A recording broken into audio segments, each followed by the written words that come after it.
Good morning, I'm Tony Momberger with the Redlands Daily Facts, and I'm doing a video interview in honor of the city's 125th anniversary. I am at the Lois Lauer Realty Center. It's called Century 21. Yes, we're Lois Century Lauer. 21 franchise now. With Shirley Harry, who is really, I would say, a realty icon in this community. Specifically, you have been tracking market data. You got on my radar a few years ago because Right. you're so knowledgeable, and I harass you every time I have questions, since 1977? Actually, I got my license in '76 Okay. and started doing things. And because when we moved to Redlands from the San Fernando Valley, the realtor we had there said,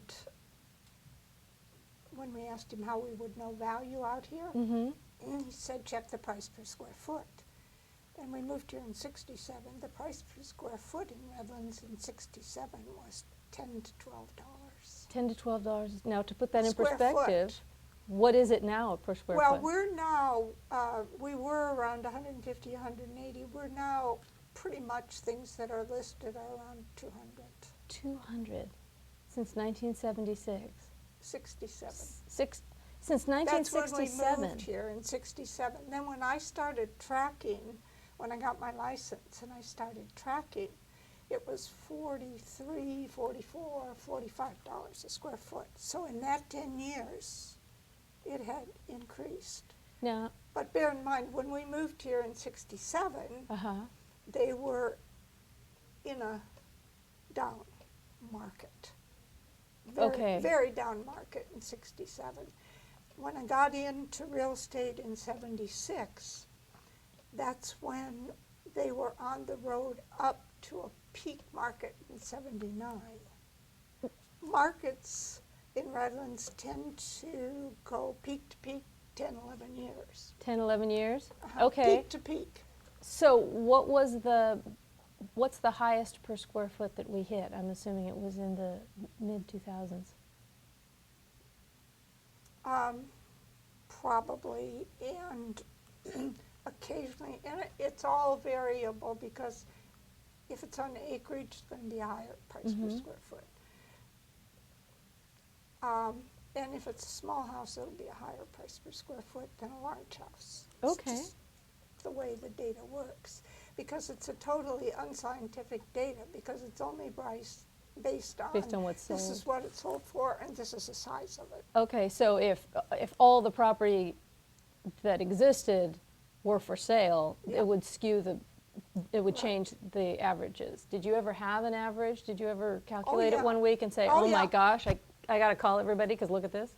I used to keep track, and I kept track up into the '80s, and then I stopped.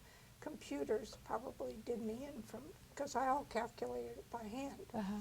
And I would keep track of the median price per square foot, meaning half sold for more than that and half sold for less. And Which so is the somebody- standard in real estate. I want to Yes. clarify, you're not just going off on your thing. No, and it was kind of cool because if somebody, friend or somebody said, what's my house worth? I'd look at it and I'd say, is it a median house above or below? And use that square footage to kind of ballpark what their house was worth. And it worked for a long time.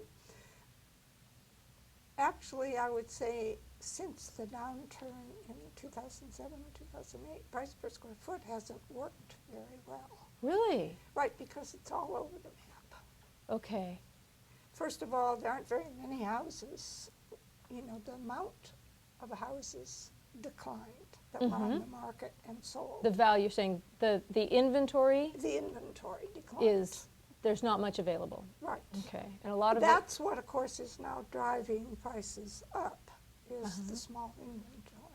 Have you ever seen a market with so many foreclosures as we've had in the past 4 or 5 years? Probably not, although when I went back to the history, '63, there were a lot. When we moved here in '67, there were at least 3 tracts that we visited that were bank-owned, the whole tract. Really? Here in And Redlands? had never been sold in '67. So for 4 years, those houses had sat What vacant. neighborhoods were those? The houses off of Crescent and Pacific, the houses on Northview, and some actually off of Country Club. Okay, wow. They were all over because the town got overbuilt. And then 10 years, well, that was in Later. the 60s, so 10 years later, 77, you start seeing the Lewis tract come in East Redlands toward the hospital, and the Right. there, on Church We Street had a there was a building big boom, and tract. that's when Redlands in '78 passed Measure R, which limited the number of homes that could be built because the people that had lived here through the '60s remembered that glut of Yeah. homes, Yeah. and so they passed that. So in the 70s, when all of these tracts were built, did you notice an effect on the prices? Well, the prices were That's going right when up. you started. Yeah, prices were going up. Okay. It was interesting. The first house that I wrote an offer on, one of the agents who'd been around for 10 years said, well, you oversold it. It's not worth that. Well, of course, a year later, it was worth double that. Oh, Prices wow. were rising fast. Wow. So. All right. So We've been through downtimes. we've also been through a lot of real estate agencies here in town. Yes. I can think of several that were around when I was a childhood, I would say. That aren't here anymore. That aren't here anymore, that people will remember. But Lois Lauer Realty, have you been with this same company the whole time? I started with Don Leonard Realty, and I came to Lois in 1978. So 2 years I was with Don Leonard, and then came to Lois. So I've been with Lois since 1978. And she would have been then on State Street, where Exactly. Security Bank There is were now. 8 of us. There were 8 of you. Who were the 8? Sally Wagner, Sheila Cannon, Bill Whitehurst, Pete Carrier, Carol Muhlenkamp, myself, Lois. It's only 7. I'm missing somebody. Wow. And Sheila Cannon, still working with, I want to say, Coldwell Banker. She left and formed her own company. Oh, she did? I Oh, didn't yeah. know that. And Carol Muhlenkamp is still in the business. Yes. I know. She's with the Realty Group. The Realty Group, that's her own. They're So both brokers. the 3 of you out of 8. Yes, well, Pete's dad, Bill Whitehurst, is retired. He was with Sheila. Mm-hmm. And Sally Wagner moved out of town. I think her son now has a real estate company down in the beach area. Okay. Were there some memorable, Carol Hood was the other one. Carol Hood. Yes.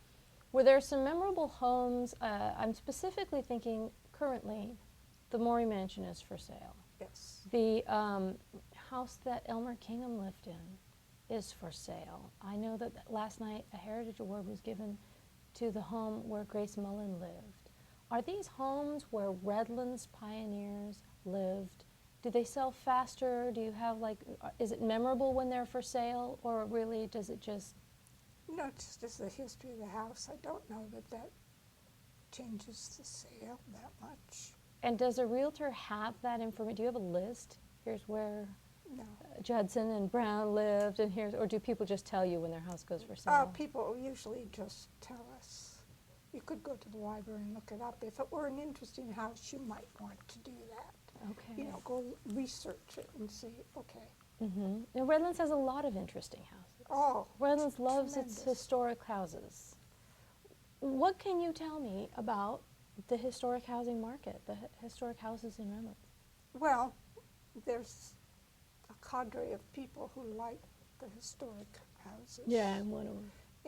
And want them. And the other thing which has been really good for the city is ESRI, or ESRI. Mm-hmm. Those young people come in and they love the little craftsman bungalows close into town. Yeah. And then they fix them up. They may take one that had been neglected and fix it up. So if you drive down those streets, I'm amazed. The houses are looking better and better all the time. Well, let's name some of the streets you're talking about. You mean like Buena Vista, Alvarado, No, Eureka? I'm thinking of Grant Street. I'm thinking of Lower Eureka. I'm thinking of Sonora. I'm thinking of Nordina. I'm thinking of those streets. Okay, those ones, they kind of cross Olive right there and Right, have the old, and okay. they're very popular. Buena Vista and El Dorado also always have a special place for people. Yes. Because the lots are big, they're trees, the houses are really neat. Yeah, and you can walk to the Bowl, you can walk to Yeah. Olive Avenue Market, the library. It's really a great Yes, they're very spot. popular. When it has reopened, how did that affect real estate here?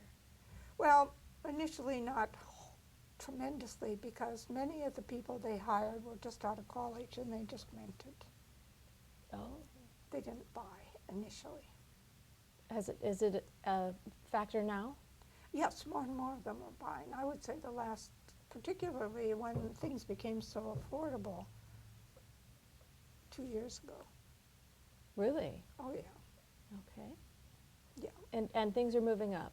Things Definitely. It's probably, from a real estate agent and a buyer's perspective, the worst market you could be in. Really? Really. Wow. Because the choices are so small. Mm-hmm. And if you make an offer, so are 10 other people. Yeah.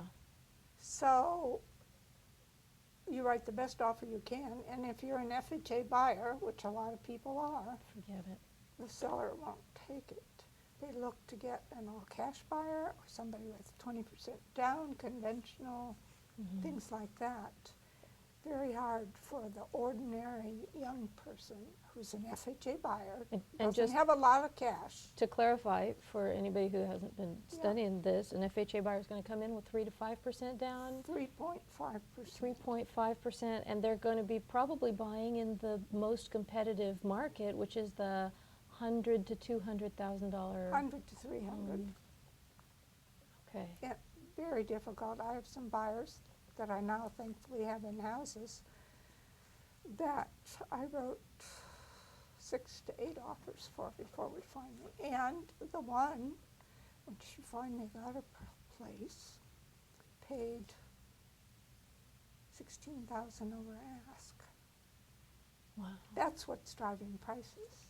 Well, I saw, for kind of speaking to the viewer of this who's watching this 50, 75 years from now, I want to say in the early 2000s, little 1, 2-bedroom homes in what I would consider the least desirable, least marketable neighborhoods in Redlands, 800 to 1,000 square feet, were for sale for more than $300,000 at one time. At one time, that's correct, because I had a buyer, really solid job, been with the county, long time, could only afford $200,000. There was not It a was shutting $200,000 people house in Redlands to be found. Yes. In Redlands. And that affects homelessness, I understand. Yeah. I remember at the time, Police Chief Bierman held a town hall and said, we've got an enormous homeless problem, and people with jobs and families can't buy because it's ridiculous. Yeah. It's ridiculous. And they were living with family and what have you. And then it all crashed. It all just Came down. plummeted. But And, it took a while to do that. and at that point, we're seeing homes in what I would consider the most marketable, most desirable neighborhoods selling for $300,000. Yes, but not so much anymore. Not now. Now we're starting to level out. All right. Right, and for a long time, there was almost no market in the over 400. And up until a couple months ago, I tracked how many, and I probably should go back and do that again. But kept track in 14 communities in our region of how many houses now were selling over 400,000, because in 2005 or 2006, the median price in Redlands was over 400. Yeah. The median. Wow. And now it's just over 100, isn't it? It's between I would say 100 the median price is probably closer to 200. closer to 200. Okay. Yeah, I want to say it was 180 last It's time I looked at it. 180,000 maybe the last time I did it. Okay. I have a Excel graph that I don't want to get too... Tracks the market. You don't want it. I love this stuff, and I could really get boring on this quickly for the average person. People won't need to know all that. But loan rates have factored into this as well, and I understand they're going up after they hit 4. Unbelievably, they went down to 3 something, and 3 1/4. 3 1/4. Holy In 15 schmoly. years, about 2 1/2. Yeah, incredible. Now 15 years, about 3 1/4, and a standard 30 years, 4. Okay, I'm going to move off of this Yeah, now. 'cause that's fine. I know people's eyes are going to glaze over if I get too excited. They're going to about real glaze estate. over. Just let me say one more thing for Please do. posterity. Yes. Because of all the tracking that I've done, I kidded people when the market fell down, and they said, well, when is it going to turn around? And I said 2016. I am still saying 2016 for the next peak, just so it goes on record. Hey, I love that. Okay, so 2016, and when you talk about the next peak, are you talking about recovering the levels that we were at? Probably. Really? Okay, that's good to know. Now, I hope that doesn't prevent For people posterity. from selling. I hope that doesn't make people wait to sell. I don't But, know. That's true. It's better for If they're selling and they want to buy something else, they ought to do it now because prices are lower now. And mortgage rates are going up. Yes. Which I So know they ought makes to a do it bigger now. The difference mortgage, than catch price. those mortgage rates. Yeah. But anyway, Okay. enough of that. So, let's talk about the arts a little bit. Okay. You and Jerry Bean, former councilman, just left the city council after a 5-year stint, put together in honor of this Quasquicentennial celebration the Redlands Festival of the Arts for the first time. Talk to me first, we'll talk about that event, but talk to me real quickly about your history as an art lover. What puts you in the position to organize this event? I don't know. I've always loved art and artists. And, you know, way back, and I can't remember when it was, 1998 probably, we had for the company, I was in charge of retreats and agents and that kind of thing. And we had a retreat, and the speaker at that retreat said, you should write down 101 things you want to do before you die. Sure. Now, that was before the movie came out with the bucket list. The bucket list, yeah. But 100, so I did. Uh-huh. Okay. And on the bucket list were 2 things that now I've accomplished I can give up. Oh. Having an art gallery and an art festival. So You have an art gallery. I had an art gallery here Oh. in town for 5 years. Who are some of the memorable artists that have come out of it? Redlands has had some amazing artists. Well, I showed artists that I had gotten to know and that kind of thing. And probably one of the most popular ones is always Fred Gowland. I mean, he's a legend in town. He's very good. And what is his medium? Everything, but watercolor and oils, pretty much everything. Okay. He lives by Santa Barbara now and has for years. Are there any other Redlands artists worth just name dropping for the vault? I know. For the vault, For there the are vault, I lots. can think of so many. There are lots of impactful. excellent Redlands artists. And Aida Schneider for contemporary art is excellent. Ginger Pina for some of the scenes around Redlands is quite good. And I had a lot of artists in the gallery that I showed from out of the area. Okay. Oh, I'm going to throw in Janet Edwards. Janet and Edwards. Her palm trees just have Her become etchings are iconic here. yeah, her etchings are phenomenal, very popular. And Joanna Mercereau, who does Yes. these amazing depictions of Redlands landmarks as well. There's so Right. many at Don O'Neill, and I could Oh, really there are lots and go lots all and day, but- lots all over town. And there seem to be more because now you're seeing these little groups get together and have, like Red Dirt, and have little art. The Gypsy Sisters is one. Are you saying that because of me, the Red Dirt, or are you just mentioning it coincidentally? Well, it's just came to mind because they send out postcards. I'm one of the 3 founders of that art Oh. festival.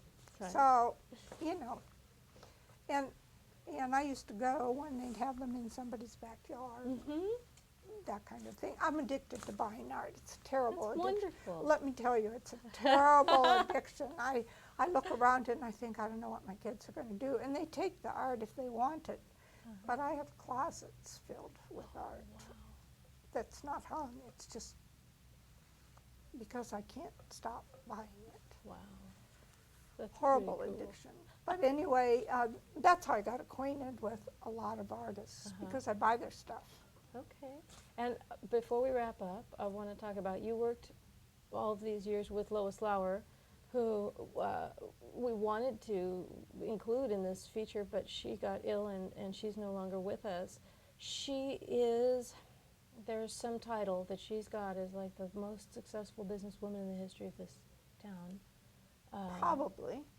And absolutely phenomenal lady. She is the influenced this company in doing, we have a charity committee that gives money. You know, we take $10 off every transaction and put it in the charity fund. And then we give money, and we've given well over 60, 70,000 to various groups. And that's Lois. And on her own, that people never knew. I was very close to Lois. I sat next to her.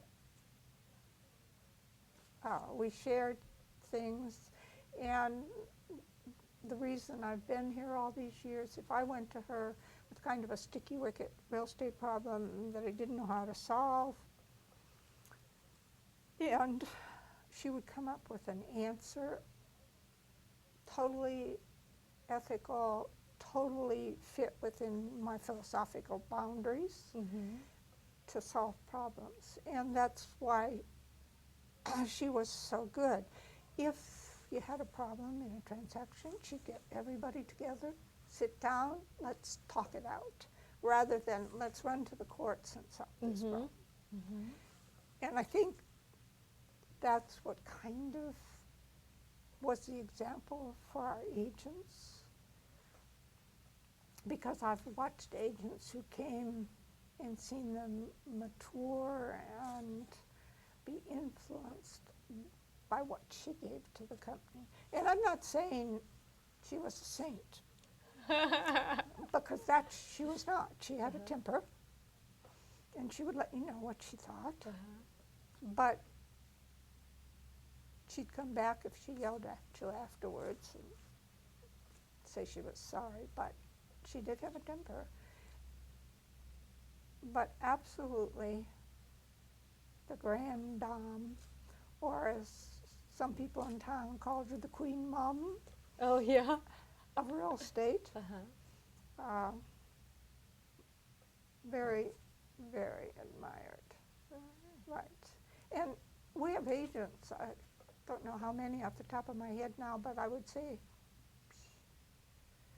at least probably 16 that have been with the company 20 years. And in the real estate business, that's pretty phenomenal, because real estate agents tend to think if they go somewhere else, they'll do better.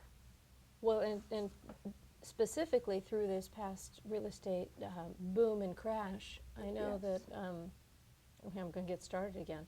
I know that once we entered into this, 75–80% of all transactions were short sales or foreclosures. That's such a complicated. That's not just for the part-time realtor. That's for somebody who really understands how to manage contractually. But that was always Lois's thing. Is she did not believe you could do real estate part-time. That it was full-time work, because part-time you don't stay on top of the market, you don't know what's out there, you don't know the rules, you don't know the laws. So, and you can't service your, bottom line, you can't service your clients and customers if you're part-time. That was always Lois's position. Well, you know, I was the real estate editor for 6 newspapers, so basically across most of Southern California, and I know that you are on top of this market like no agent I've ever seen. So she certainly, she had what she was looking for if that was her priority. So. Yeah. Yeah, all right. Is there anything I missed I should have asked? You got a great story in there I didn't mind for correctly? No, I don't think so, except I love Redlands. I think as a city it's wonderful. It's been easy to do real estate in Redlands because, and as you know, and that was another thing with Lois, she wants you to be involved in the community organization. She fostered that. She said it was important. Oh, I didn't get back to the, quickly. How did it go? The Oh, it Redlands went very Art well. Festival. It went very well. We were very pleased with it. It was a true festival. It wasn't just an art show. No. There was music and painting faces and play, Shakespeare, and it was a full-on festival. It was Yes. really a pet, like, I don't want to say petting zoo, but I mean, it was No, just. we didn't have a petting zoo, thank God. It was everything. It was something Yes. for all ages, something for all interests. It was just, there was festivity in the air for Yes, sure. it I really there. was. It came off very well. All right, congratulations. And now we're thinking of next year. Yeah, it will be an annual event. We're trying. I think it should. We have to figure out a couple things, but And in case things change, it was held right outside the library throughout Yes. Smiley Park, and there was a beer garden. That's what I'm thinking, not a petting zoo, a beer garden. a beer garden and food trucks and all of that. Yes, and 2 stages going at once, one with theater and one with music. I can't say enough. It was really an outstanding event. Thank All you. right. Well, thank We you. are very pleased, and we want to do it again because Redlands needs to bring people in to see what a wonderful city we are. Yes. All right. Well, thank you for joining us this morning. And You're welcome.